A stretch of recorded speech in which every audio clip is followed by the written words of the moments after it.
Coming up on AgweekTV, farmers finalize their farm program and crop insurance elections with the best safety net in 7 years on corn and 8 years on beans. We head to Minnesota to look at the profitability in the sheep production business. Firefighters put down their hoses to learn about grain bin extractions. And after many grain producers sold too soon in 2020, they evaluate marketing decisions for 2021.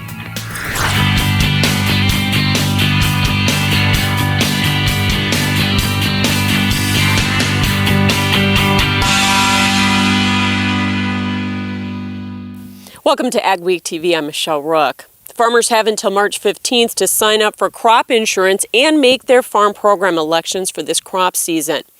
Agriculture risk coverage covers revenue from yield and price, while price loss coverage just protects price. Tyler Layton with Farm Credit Services says with higher grain prices, currently neither option looks like it will trigger a payment. There's lots that could change depending if we end up in a drought or anything like that. Then ARC may end up triggering payments. But with this run up in prices, obviously PLC is a little bit out of the money right now. He says farmers that choose PLC can buy the supplemental coverage option from their crop insurance provider, which is something he recommends. SCO allows you to take and insure 100% of your actual acres instead of, like with ARC or PLC, 85% of your base acres. This gives you a bigger risk management pool to play with. Each farmer needs to make an individual decision depending on county yields and risk tolerance. There are several online tools to help.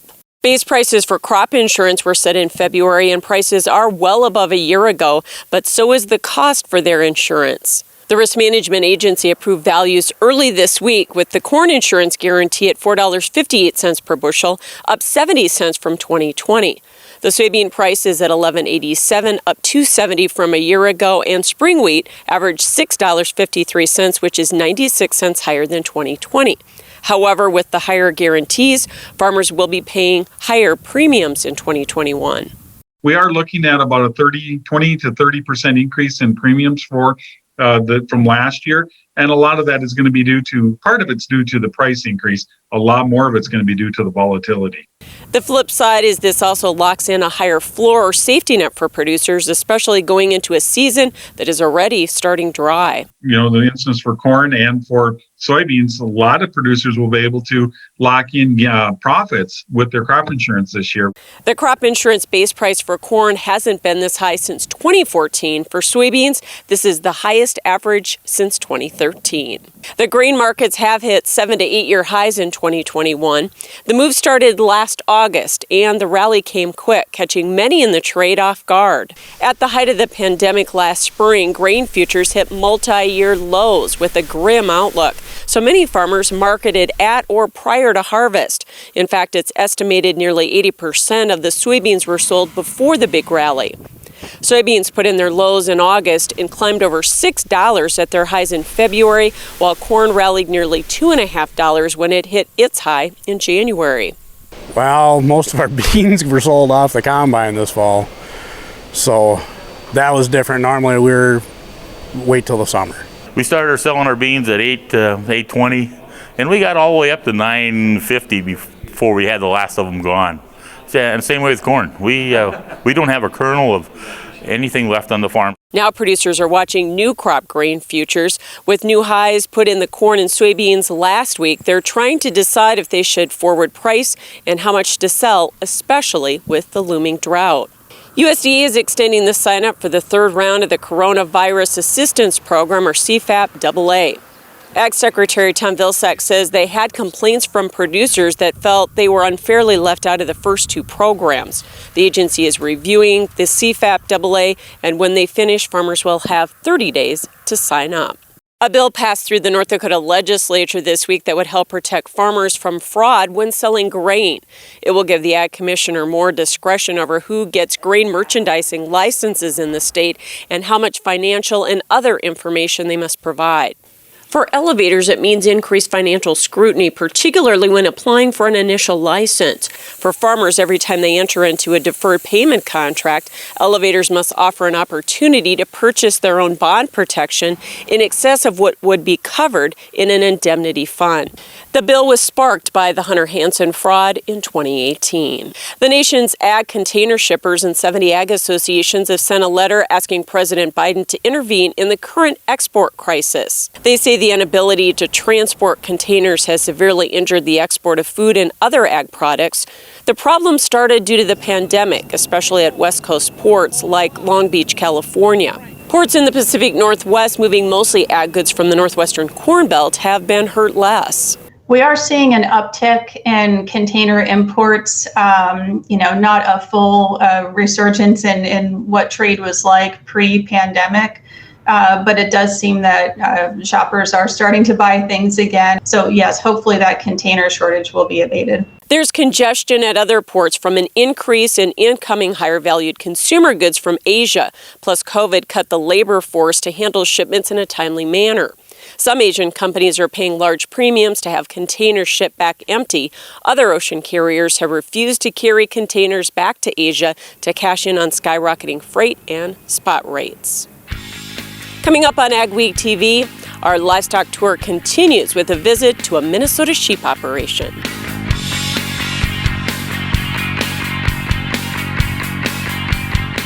Superior Grain Equipment offers you the industry's best dryer and grain handling equipment. So make the superior choice and get higher quality grains, test weights, and prices while using half the energy. Superior Grain Equipment.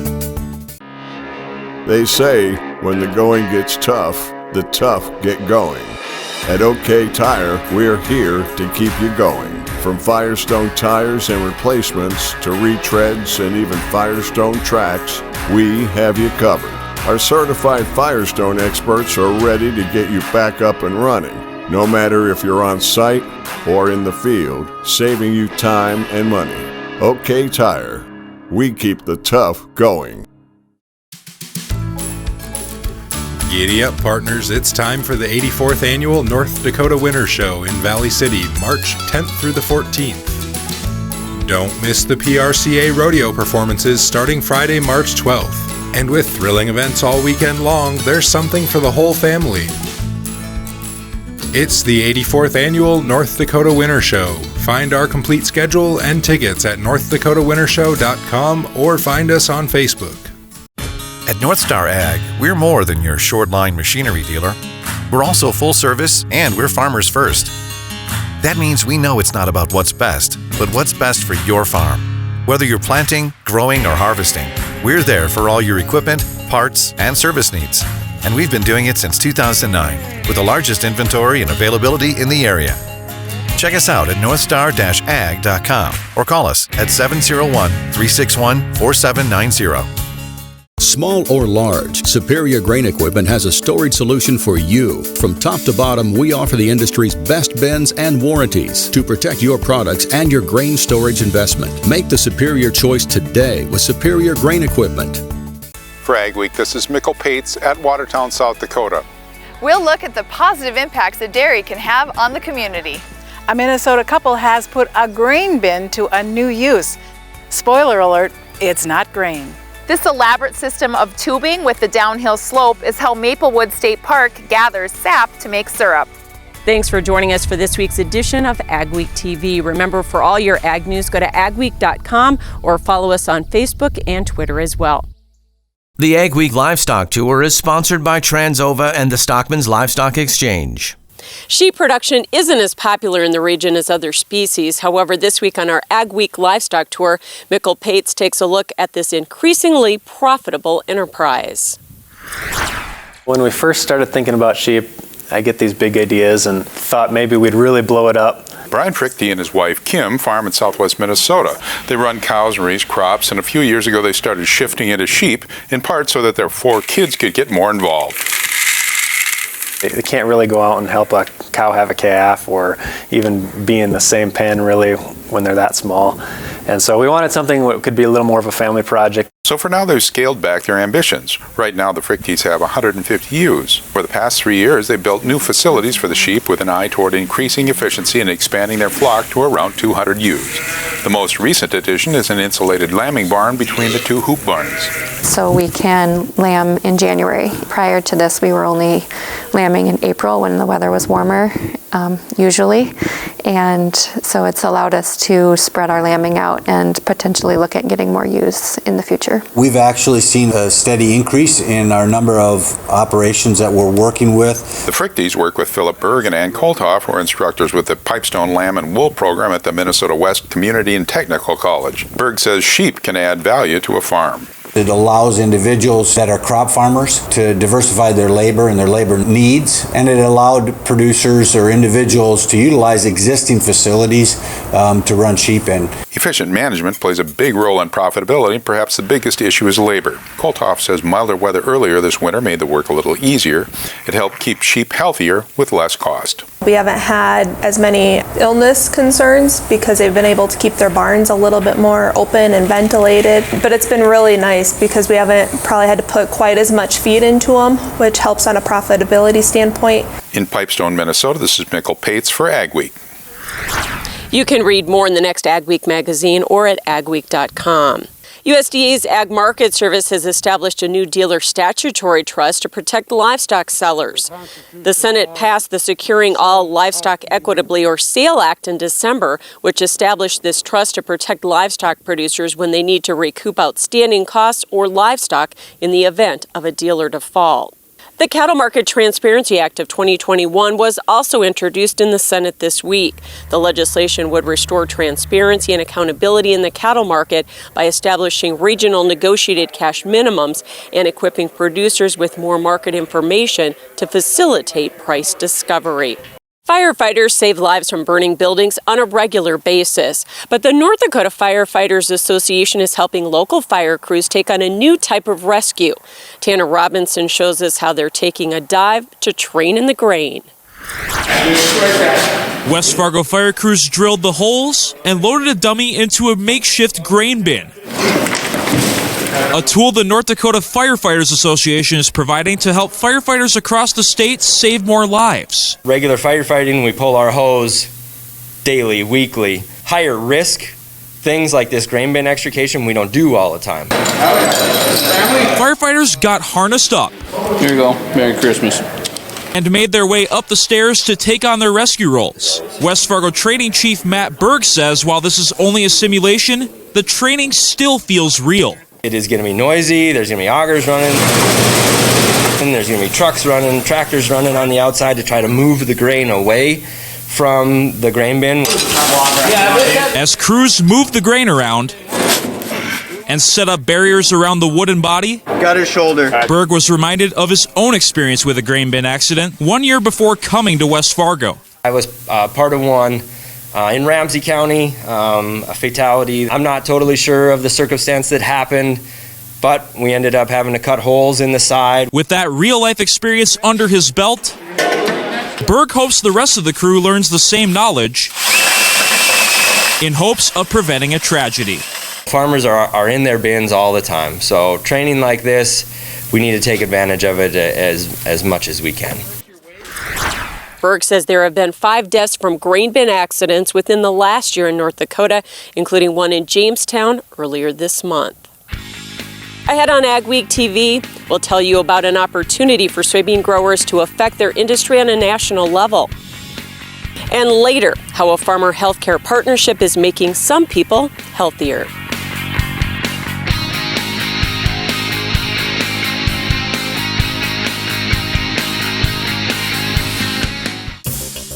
Challenges. We all face them at some time.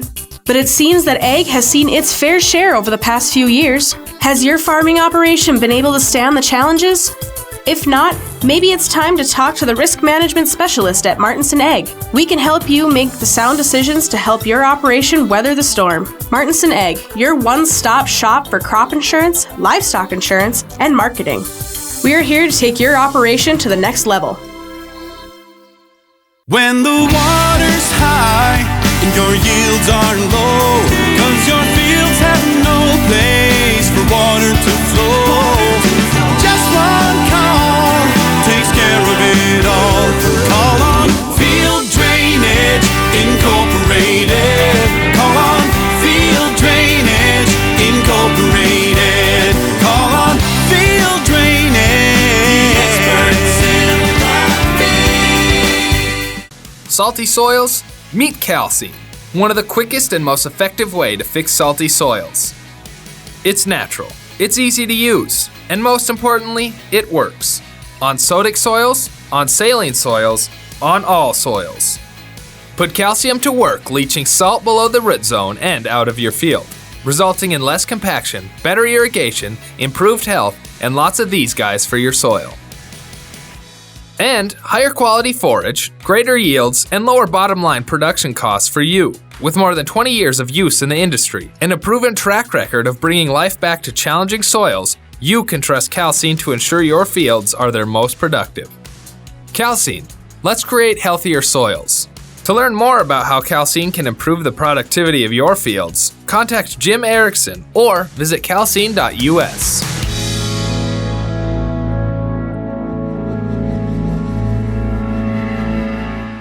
Go beyond the headlines with an Agweek membership.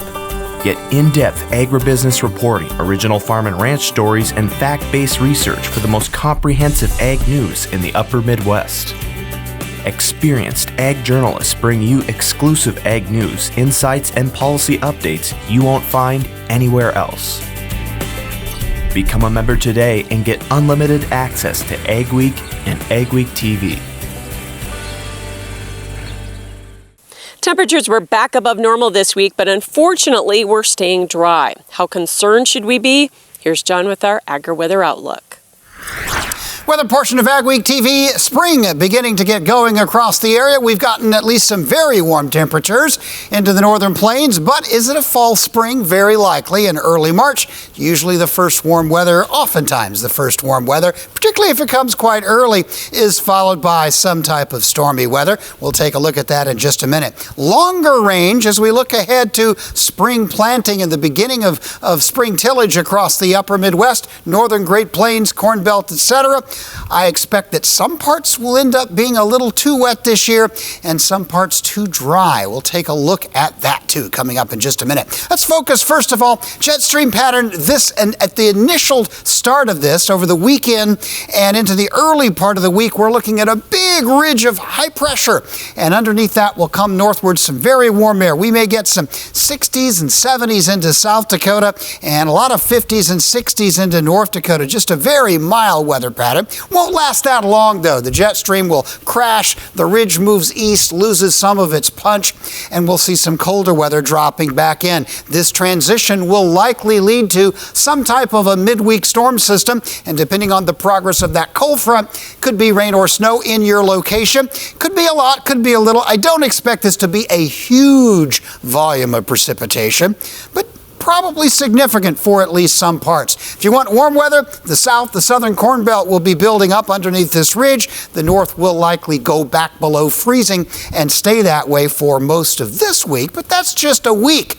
As we get into the second week of this period, I expect the cold to release itself a little bit. Going back into Canada, the really cold stuff will stay up near Hudson Bay, and we'll see temperatures going back up above freezing into the northern plains. There will be some cool weather throughout the Corn Belt, but I don't expect anything really all that cold. So where this storm system will take shape, likely around the middle of this week is kind of anybody's guess. It'll be in this region, but where it's rain and snow, really, we'll let the local forecasters help you on that as we get a little closer to it. But I do expect some precipitation here and some Rocky Mountain snows and some West Coast rain. The second week now, we're talking March 14th through 20th, I expect at least one more, maybe two more storms to develop in the Corn Belt Great Lakes area. I think the northern plains is going to miss out on most of that. It's going to be an eastward shift here, while the Pacific Northwest and the northern Rockies stay fairly wet. And this eastward shift will likely continue. As we look ahead to the general pattern for late March, it looks mild but wet. In other words, potentially stormy but warm over much of the Corn Belt, including much of the western Corn Belt, whereas the northern Great Great Plains will be fairly dry. Early and mid-April looks like fairly widespread dry weather. Warm in the east, little cooler in the Rocky Mountains. This is Dennis Belisky reminding you we do auctions and we do them well. You've built your operation with hard work, and when it's time to sell, all or part, you deserve the best. Details from repairs and preparation to promotion and settlements are not routine. Chances are you'll only do this once, so we'll tailor an auction just for you and get it done right. On-site at your farm or added to one of our highly successful Alaris Center auctions, we have the skill, reputation, and integrity to meet your needs with best-in-class commitment and quality service. Find us at resourceauction.com or call 701-757-4015. Dig, lay, and bury drain tile all in one pass with the Crary Tile Pro Plow. The Crary Tile Pro Plow lays tile up to 7 feet deep with boot sizes of 4 to 12 inches. Advantages of installing drain tile to your field provides increased overall yield, improved soil moisture levels, and controls soil erosion. It pays to tile with a Crary Tile Pro. To locate a dealer near you, visit www.crarytilepro.com. With the success of the Case IH Steiger Quad Track and Magnum Road Track tractors, it's no secret why Case IH is the leader of the track. So it wasn't surprising when the competition started imitating us. But only Case IH offers a 5-axle design to give you a smoother ride, more power to the ground, with less berming and compaction. Still, we're flattered. In fact, if we weren't already red, we'd be blushing.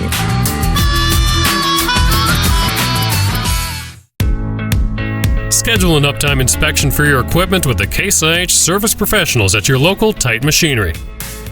Our Case IH certified service technicians have the training, experience, and genuine Case IH parts to ensure your equipment is ready for next season. Planting and harvesting windows are short. Have confidence in your equipment's performance with a Titan Machinery multi-point uptime inspection. Titan Machinery, your local Case IH service leader. We're going to talk today about a revolutionary auto steer product that you guys have developed. We back one of these things in, it'll drain a 40-acre patch just within hours. What can you tell us about what dairy farmers do to make sure that their animals are happy? Their care is our primary concern. Is there still time for producers to get storage bins up? Absolutely. We still can definitely get something up and ready for corn harvest.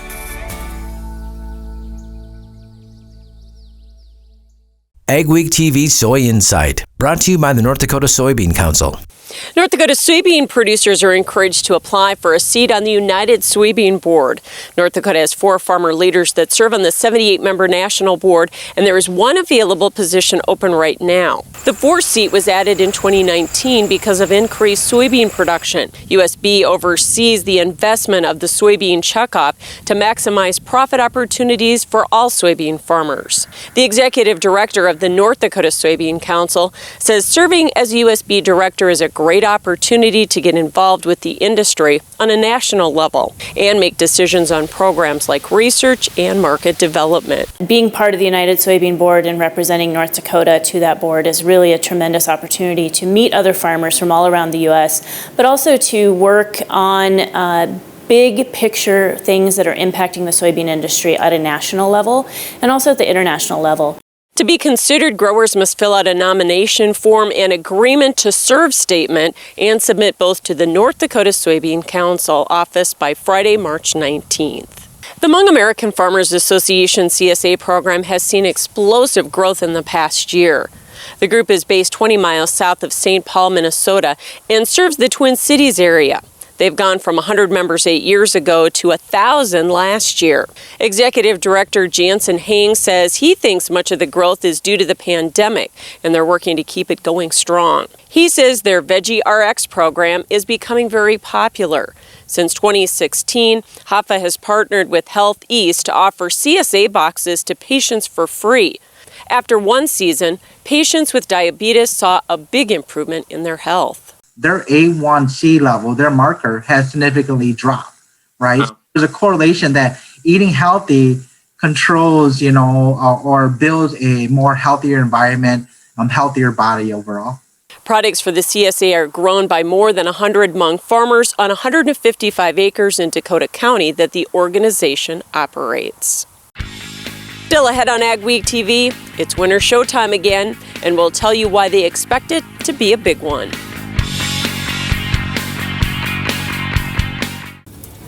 You can get the field results you want in varying conditions with the flexibility of the Summers VRT Renegade, featuring on-the-fly blade angle adjustment from 0 to 19 degrees. And if you want the simplicity of a super coulter with the ability to move a little dirt, you'll love the all-new Summers Super Coulter Samurai. Go to summersmfg.com or visit your local dealer to learn more about North America's broadest line of tillage equipment and other products from North Dakota-based Summers Manufacturing. Steffes Group, selling land and the equipment to farm it since 1960. If you're interested in selling or have questions about our auction process, head to our website at steffesgroup.com to contact us at any one of our 4 locations located throughout the Midwest. You can also visit and subscribe to our YouTube channel to view all of our auction previews and recaps to stay up to date on the market in your area.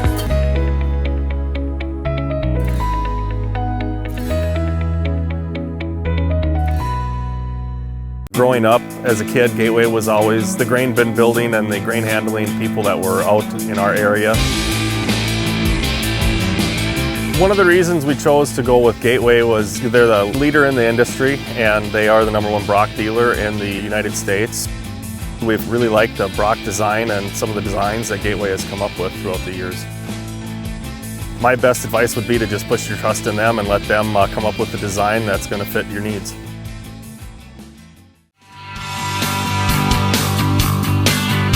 Agweek brings you timely agriculture news from field to fork in digital, print, and television. Fresh every week, join Jenny Schlecht from the Agweek editorial team and me, Al Windmill, from the sales and marketing team for a deeper dive into farm and ranch stories, along with guest interviews with personalities from the world of agriculture. If you're involved in farming, ranching, or agribusiness, the Agweek podcast is the show for you.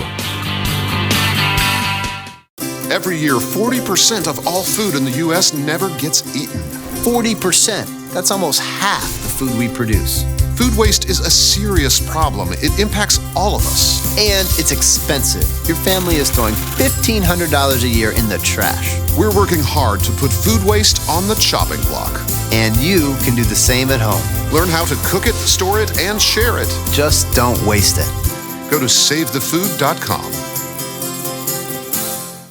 The North Dakota Winter Show is gearing up for its 84th year. The theme is Homegrown Fun in 2021.